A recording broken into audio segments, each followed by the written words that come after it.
Halo, habari za saa hizi. Karibu tena wakati huu. Kwa wakati huu leo tunaenda kujifunza juu ya kumwamini Mungu wakati wengine wamekuacha. Kumwamini Mungu wakati wengine wamekuacha.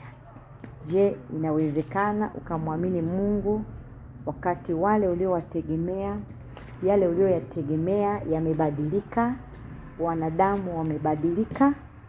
Bado unaweza kumwamini Mungu? Yaani unaweza kumwamini Mungu wakati wa challenges, matatizo, maafa, mateso. Unaweza kumwamini Mungu wakati wengine wameacha kumwamini Mungu? Ni swali lazima tujiulize kila mmoja wetu, kwa maana katika ulimwengu huu tuna mengi tunapitia, mengi yanatupata.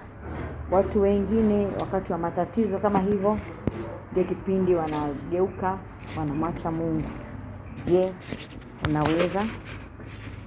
Mungu akubariki.